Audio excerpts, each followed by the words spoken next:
Good evening, friends. I'm Dr. Ajay Shah, bringing this another weekend evening live.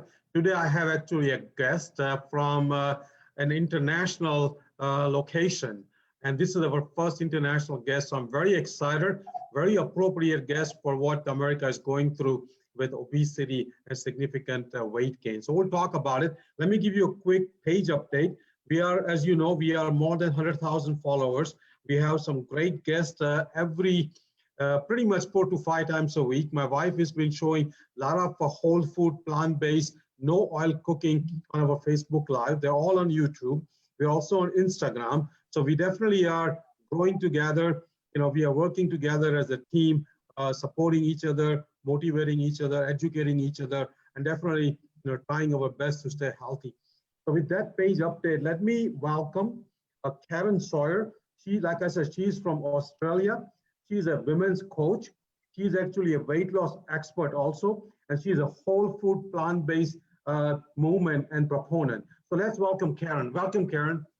Hi, Dr. A. How are you? Great, thank you. Thanks for coming on. I think it's so great to hear a different accent. We're getting kind of bored listening to all U.S. accents. So great to hear. So. Oh, that's good. Glad I can add a bit of variety there. Yeah, that's definitely nice. So let me ask you, I know you are from Australia, but tell us which part of Australia you are from and what kind of work you do. Okay, I'm actually a New Zealander, but I've been living in Australia now for 15 years, and I live in on the beautiful Bayside suburb of St Kilda in Melbourne, so right down the bottom of Australia. Wow, nice, nice. Let's dive into what you are expert at. So please tell us this, a whole food, plant-based, vegan diet with or without oil. And please be as detailed as you can so we can compare the standard American diet with a lot of animal products. And how did you get into it? What kind of certifications you obtained? And please tell us about the diet and how a person can start that diet. Sure. So I call myself a whole food plant-based or a plant-based nutrition health coach. So I've studied plant-based nutrition through eCornell and health and life coaching actually through HCI, which is based in the US. So yeah, my business is all around helping women who want to lose weight and improve their health by transitioning to a plant-based diet. And that's a plant-based, whole food plant-based diet with no oil. So I help those women go through that transition phase. So a lot of people are coming to me because they actually would like to improve their health, would like to improve their weight via transitioning to a plant-based diet, but they actually don't know where to start. They're eating something that's quite different at the moment. They may be eating the standard Western diet, so high in meat, high in dairy, high in oils and processed foods. And they've heard about the benefits of a plant-based diet, or they've seen me posting about the benefits of a plant-based diet all the time, and they want to give it a try. So I walk them through a step-by-step process to give them education, help them develop their own recipes. They also get over 3 weeks worth of recipes if they work with me as well, just to get them kick-started, give them an idea of what it's like. And I also work with them on habit change, help them mitigate, I guess, things like stress in their life and also self-sabotaging behavior. And then I help them bring other people in their lives on the journey. So how they talk to their friends and their family, or how to deal with, say, a partner or children who don't want to eat the same way, so how do they handle that situation in a family so they don't have to be cooking 2 meals for everybody every day. And then I also talk to them about how they take this out into the rest of society. So we don't, even though at the moment in Melbourne for sure we are in lockdown, we're in stage 4 lockdown, so we can't go out and eat anywhere, we can't socialize. But what happens when that does open up and we are allowed to go to barbecues and we go out to restaurants? So I give them the tips and the tools to be able to handle that so that they're not tempted to sabotage their success along the way. So this is about improving their health on that journey, as well as improving their weight. So a lot of people come to me with both of those needs. And we put in place a plan that includes looking at their SMART goals and measure that plan along the 12 weeks to make sure that they're actually achieving what we set out to achieve, not just the ability to be able to cook and eat and live in a plant-based as a plant-based person, but also that they're achieving their health goals and their weight goals as well. And those are some excellent points. And I think I can hear in a person like you who is just not very expert in terms of medical knowledge, but is also a very good coach, because you pointed out something that many people want to start this journey and they still are learning. They still need a knowledgeable person to go to, number one. Number two, many times the family is not ready, but the person is ready. And I think your approach, how to get that person on journey along with their family members, and then again, how to go out in the community, go to restaurants when they open up. So I think you are actually taking this as a healthy lifestyle journey better than many physicians. So, and that's what I like about many of the health coaches like you, that you actually come as a very comprehensive program, looking at the holistic aspect instead of just thinking that, many doctors just tell the patients that go and eat healthy. But that's all they say. They don't even guide them through the whole process. So we need more people like you. So when it comes down to whole food plant-based, many Western people, many Americans, actually for them, eating plant-based food means eating 2 or 3 items on their salad. So please tell us that how much variety one can add on a whole food plant-based diet. I mean, as I said, that there are 300,000 edible plants, and we probably eat no more than 200 or 300 in our lifetime. So there are so much variety available. So please go in detail how an American or a Western person realize that there is so much fun and so much variety in eating whole food plant-based.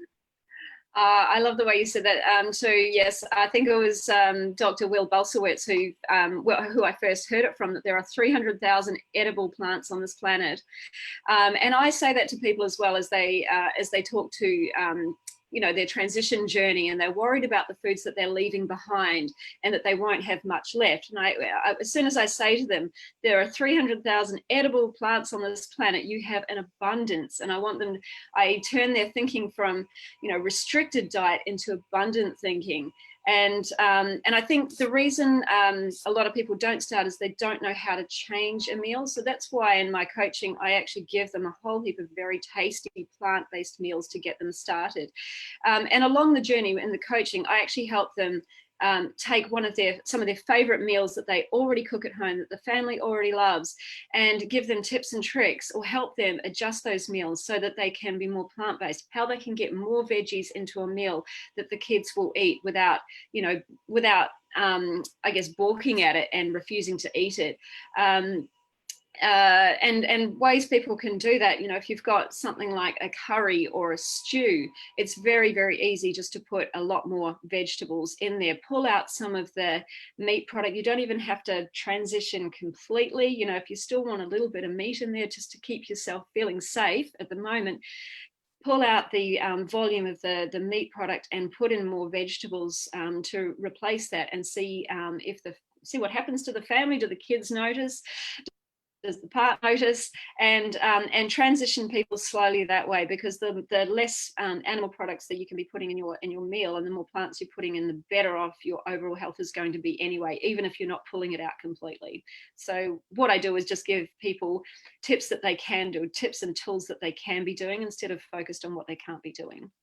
No, that's great. I think I also like this term diet of abundance. Matter of fact, when I give my talks, I also talk about diet of abundance. Not only it's abundant in terms of variety, but it's also abundant in terms of volume, because typically plant-based food is a low-calorie dense food. So one can eat a lot more quantity than if they eat a meat-based or dairy-based food like cheese or red meat. So that way I call it diet of abundance, because you have a tons of volume of food you can eat and still not gain any weight. So that's one thing. Second thing, I think I agree with you. I think we need to help people to replace the unhealthy ingredients, and because we cannot teach them new recipes.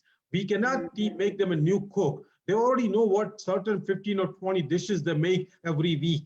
We just need to take the same dish and turn them into a healthier dish. And simplest solution is take some meat out and put more plants and keep doing it. And one day it'll be 90% plant-based and 10% animal products. And I think I don't ask people to go vegan. I'm myself a vegan, but I think 90% vegan, whole food, plant-based is a great start. And I think we will probably cure most disease if people go 90% whole food, plant-based. So let me ask you an important question, which many women and many men, for that sake, are ready to listen from you right now, from a weight loss expert. So give us a step-by-step approach. If somebody wants to start tomorrow and they need to lose, let's say, 20 pounds in the next 6 months, what are your step-by-step approach for your clients for weight loss in terms of eating and exercise and, like you said, stress-induced eating, everything you do in terms of step-by-step approach? Sure. There's three big things I think that most people who are on a weight loss journey fail to attack first. And this is one of the big things that we do in my first session of my program. And that's we get to the heart of the why. Why do you want to be on this journey? Why are you wanting to lose weight and improve your health? If there is a reason beyond yourself, i.e. say your children, you want to be around for your children or your grandchildren, or there's something, you know, something bigger than just for vanity reasons, for example, then you are more likely to stick to it. So we dig deep and we really try and find what that why is. The next is to have some really clear goals, SMART goals. So they need to be specific, measurable, achievable, relevant, and time-based. So without having actual goals, people just sort of say, I want to lose weight, and it's not specific, it's not measurable. We can't say you ticked off that goal. And so they can sort of, I don't know, they may make a start, they may lose some weight, and then they fall off track. They need a plan. So in my program, I have a very mapped out plan, obviously over the 12 weeks. It's not just about education, but it's actually mapping their progress. So I've got all sorts of templates for people to be filling out. I make sure that they're doing their homework. We make sure that they're making progress with their health, their symptoms. We work out what their symptoms are to start with. We track their progress of those symptoms over the 12 weeks. Also track their weight and their measurement just to make sure that they are staying on track, which is great. So that's kind of the foundations that make sure people actually achieve what they set out to achieve. The next is we obviously need to fuel the body right. So if we're fueling the body with low fat, high nutrient dense product or foods, plant foods, then obviously you can eat abundantly, you can eat till you're full, and you are fueling your body for higher energy, and you're less likely to fall off track because you're not starving yourself, and it feels, you know, you feel satiated throughout the whole journey, and your body just naturally wants to lose weight that way. So fueling your body right is important. You say exercise, I say movement. So I meet the client where they're at. So I think a lot of people think, you know, if they're starting right from scratch, they've got a lot of weight to lose, that they have to get out and go for a run. I say no. I say start where you're at. Your body, you need to prime your body to be moving faster. So if walking for you is comfortable, let's start with walking. If doing some gentle yoga on the floor is comfortable for you at the moment, let's start with that. So we start with where you are, and we just make a plan to progress and slowly pick up the pace and get you doing a little bit more. So it's not necessarily about doing all or nothing now. Let's start with a little bit and make it bigger. So then the next is obviously rest. So it's really, really important to get enough rest. Not only does the body go through physical recovery, but we go through detoxification at night when we're sleeping. So really important to get you good 8 hours of sleep, uninterrupted sleep per night, so that the body can go through that rest and repair and detoxification process. And then really, really important is hydration as well. So staying hydrated, so that all your cells are firing with energy, and you know the cleaner you're eating, the more hydrated you are, the more you feel like moving, and the more your body is able to rest really well at night as well. So it all works hand in hand. No, those are excellent points. Yeah, no, those are excellent points. I think I agree, right? Starting, you said that everybody has to have a purpose. I mean, the purpose is bigger than vanity. You know, a purpose is to see your, you know, grandkids' high school graduation. A purpose is to, you know, fit in your wedding dress. I mean, if you have some kind of a set goal, then you have higher chance of success. Plus, like you said, smart goals. You have to have a specific like way of doing it, measurable, on time. I mean, I think all those things are important, and that can come from a coach like you, because when a lay person sets the goal, only thing they have in their mind is like, I want to lose 20 pounds in 6 months, and their thinking stops there. That's where we need somebody to hold their hand and put them to the SMART goal, logic, where every part of SMART goal equation is been addressed. And I think last thing, I agree with you. I think they need to plan, because if they don't plan, it's not going to happen. I think they have to they have to make the meal, batch cook on the weekend if necessary, take the lunch from home. Plus, like you said, movement, not just they have to go to gym, but move every hour, go out and mow your yard, or, if you are in Australia, do your snow if necessary, but move every hour. And then, like you said, sleep and the rest is very important. All those things, I think, to be honest with you, all those things come from a life coach or a person like you, because many people, when they talk about losing weight, first thing they say is, I need to exercise more. That's not true. Second thing they say is that maybe I need to eat less. That's not true either. So most people have a wrong idea about how the weight loss happens. True thing is, you need to eat whole food, plant-based, more amount, so you are never hungry, you're always full, you're always satiated. And also in terms of moving, you don't need to go to gym 2 hours, you can just move every hour. So I agree with you. Those are all great points. Let me ask you a simple question. A lot of people want to lose a lot of weight too quick, too fast. So if somebody goes on your program, whole food, plant-based, no oil, minimal animal products, what is the safe weight per week to lose? And what is an average weight loss on a program like you, if somebody, let's say, is 200-pound person? I guess everyone is different, but I say a safe amount to lose on average is about 1 kilo per week, which is about, I think that's 2.2 pounds.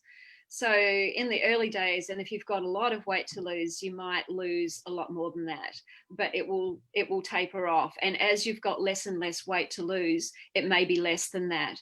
But a safe amount to lose, as an average, is about that 2.2 pounds, 1 kilo per week. Aiming for anything more than that is not sustainable. For one, you're no doubt going to be doing something that is not going to be sustainable long term, like eating too few calories or doing too much exercise and stressing your body. So that can't necessarily be maintained long term. What we're aiming for is something that is achievable on the long term, in a long-term basis. So it's less about what we're doing right now, and it's about changing your everyday habits so that you are thinking like a healthy person, you're moving like a healthy person, you're eating like a healthy person, so that it's long-term. I don't like to think of this as a set diet. I'm changing your habits, your everyday habits. Now, that's an excellent point. I think changing the whole lifestyle, not just diet itself. And I think this is something a person is learning for lifelong, lifestyle, instead of just 3 months or 6 months. And I think, fortunately, if they have a good coaching from a person like you, this becomes their, like you said, new habits. And this habits, once you form it for 30 or 60 days, can become lifelong. So I think those are the important points. Let me ask you a kind of a political question. What is your thinking on this keto and paleo diet? I think I heard it in a podcast recently with Rip Esselstyn, that it's a dirty diet, the diets of death. And I particularly don't like them. I am an ethical vegan, for one, not just plant-based for health. So the idea of eating high animal products for me is just, it destroys my soul. It makes me very, very sad to think that people want to eat this way. But I love the term diets of death, because not only is the animal actually dying for your food, you're actually eating a dead body.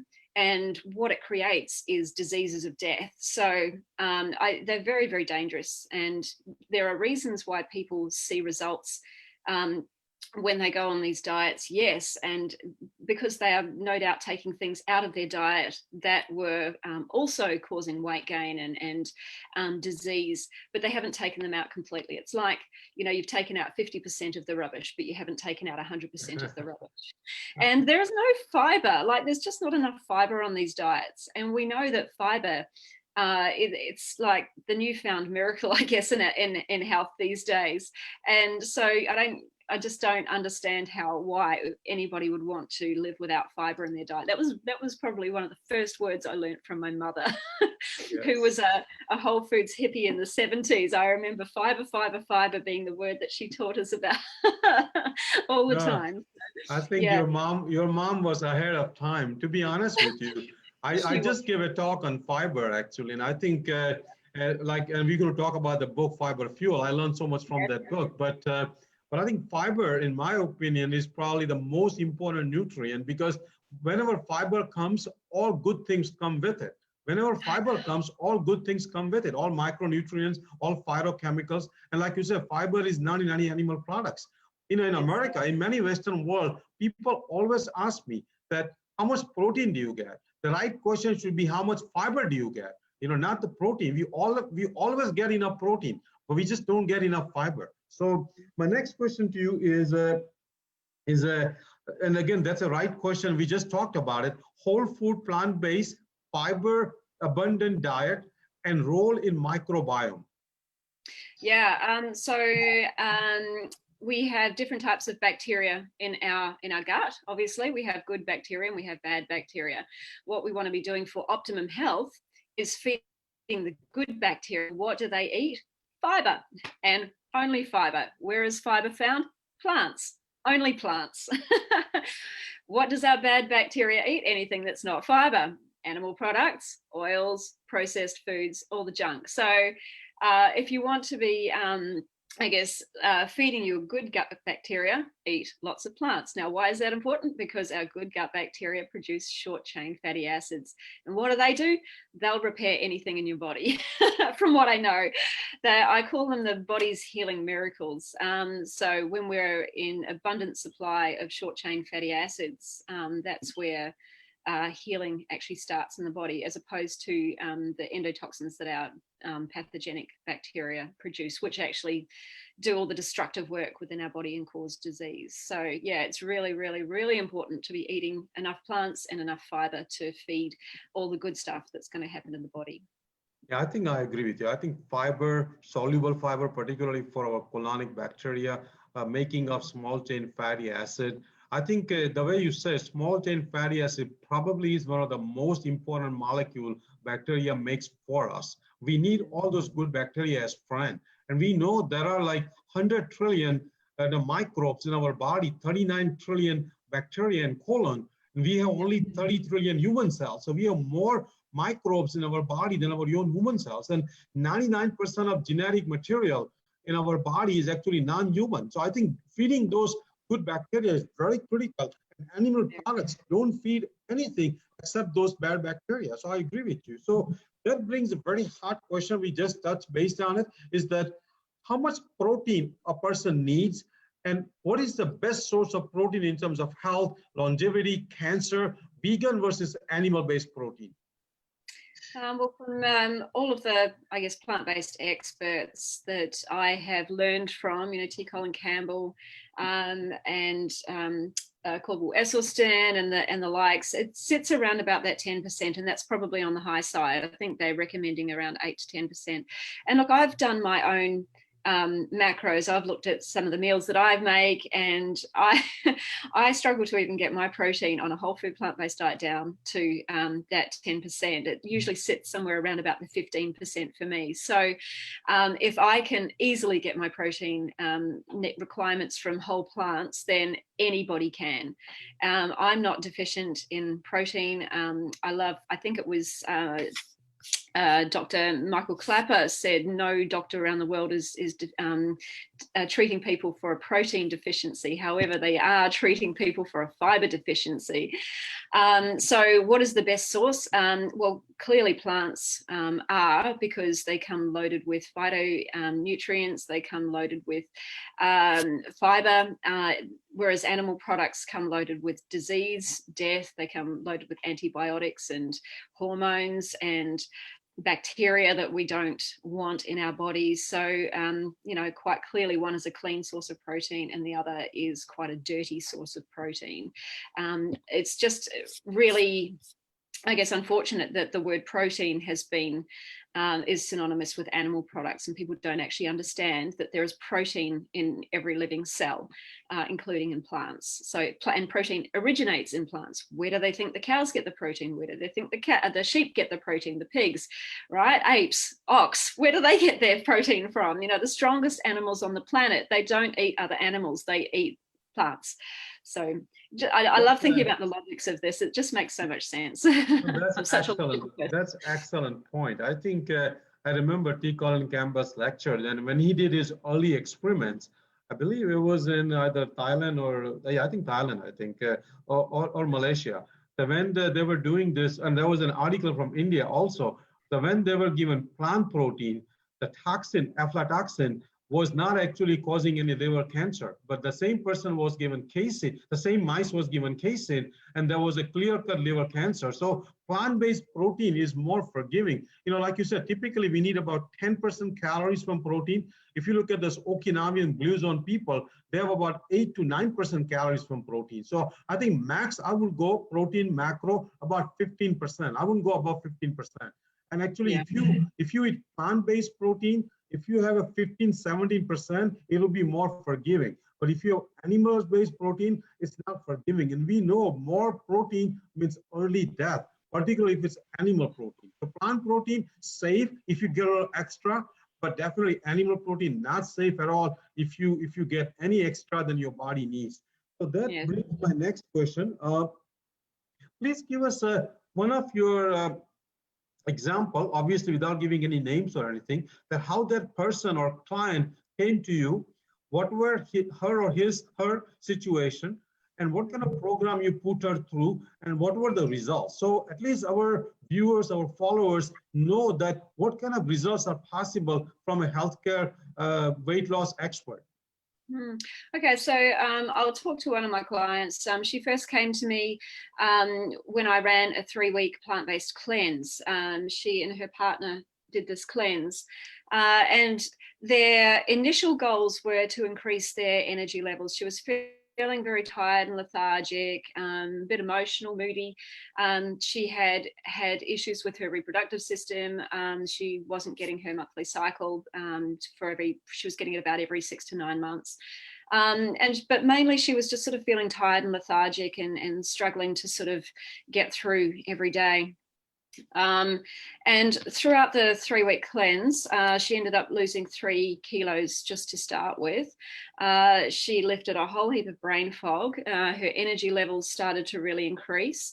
And she obviously saw the benefits in terms of the weight loss, but she also saw her monthly cycle return during that period. So for someone who was only getting it 6 to 9 months, for it to return in a 3-week period just shows there's something that's changing there. What else? Her skin was brighter, her eyes were brighter. She just just her moods improved. So obviously with her hormones balancing out, her moods improved. She wasn't feeling so anxious or moody. And she had such great results that she then wanted to come on a 12-week journey with me, which was fabulous. And now at the 12-week mark, she had set out to lose, I think it was about 12 to 13 kilos. She hasn't, that's a bit of a stretch, but I think she's lost almost 10. I will get the final results from her on Tuesday. I'm really looking forward to seeing those. But she's gone from someone who would go for a walk 3 times a week just for half an hour, or maybe go to the gym for three times for half an hour, to now going sort of 4 to 5 times. It's up to 45 minutes to an hour. She has so much more energy. Her partner hasn't continued this journey with her, but she's been able to work that lifestyle in with him. So she's so they're still managing, and he's actually now starting to come back on the journey with her. He's seeing the results that she's getting. She's obviously dropped a lot more weight. She's getting so many more compliments from people she knows, people she works with. She's a nurse, and so she's got patients who haven't seen her for a few weeks saying, oh, what have you done? You've lost so much weight. And yeah, what else? Yeah, like her energy levels are increased. Her monthly cycle is more regular now. She once thought she may not be able to have a family, and she's now very hopeful that that will be something in the near future. What else? Yeah, it's been quite an amazing journey for her. She can't believe the change. I would say she's probably not 100% plant-based. She still allows a little bit into her, say like a little bit of salmon into her diet every now and then. And I say that's completely her choice, absolutely. But she now listens to her body and how her body responds to what she eats. That's what I've taught her. And she knows that, you know, if she chooses to eat something that is sort of outside the scope of whole food plant-based, she knows that she's doing it consciously, not unconsciously. And she's making the decision to do that because she wants to, and not because she feels compelled to, or she's got a craving, or somebody's trying to make her eat it. She's easily able to say no to the foods she doesn't want to eat. So if somebody offers her cake or you know, lollies or something like that she doesn't want in her life, she's actually not craving them and saying, oh no, I shouldn't. She's actually going, no, I don't want it. So she's completely turned around her, not only her health, but the way she views herself, her relationship to food, and how she views herself. She knows she is nourishing her body in a good way, and that's healthy for her. She's not struggling on a diet to lose weight. So there's a real complete mind shift that we go through in the 12 weeks. So yeah, I'm really, really proud of her results. Yeah, very proud. I mean, I think obviously, you know, I think because of your coaching, but her work, you know, and I think not only you have, you know, make her, you know, have some healthy weight loss, but at the same time turn into a completely new person. Her mindset, her energy, her exercise ability, you know, her brain fog, her menstrual cycles. I mean, all those things are just a side bonus of eating healthy. And many times, like we talked about, when you go on a keto or paleo diet, you may lose weight, but there are no side benefits. There are all side effects. There are no side benefits. When you go whole food plant-based with minimal animal products, there are tons of side benefits. So I think that's what we are looking for, because, you know, if somebody wants to lose weight, they can start smoking and they will start lose weight, but that's not the healthy thing to do. So again, going weight loss with all the health in mind. And like you said, changing mindset, changing a lifestyle. So that's a great success for you, for her. And I'm sure many of our viewers and followers, you know, will probably want to do the same thing. So let me ask you the next question. We all, both yourself and myself, we learn from all those giants, from all those great authors and books and YouTube. Who are some of your favorite authors? I know we talked about some already. Yes, I guess let's start with the biggies, T. Colin Campbell and Cordwell Esselstyn Jr. Love those two guys. I mean, I have to admit, I probably haven't read all their books. I like to learn via listening, and I haven't been able to download all the audio books. I want to be able to download them as audios. So I think there's some restrictions in this country. So, I tend to be listening to people's podcasts and interviews with them. But in terms of my favorites, yeah, there'd be Dean Ornish. There'd be oh gosh, now I'm going to go blank on the names. Neil Barnard. Sorry. Michael Grieger, Michael Clapper. Who Joe else? Furman, Will Bolsewicz. Joel Furman, yes. Will Bolsewicz, who's come into my life just in the last couple of months. He's amazing. Brooke Goldner. I'm an absolute fangirl of Brooke Goldner. Yeah, they're probably the biggies for me, actually. That's a great list. That's a great list.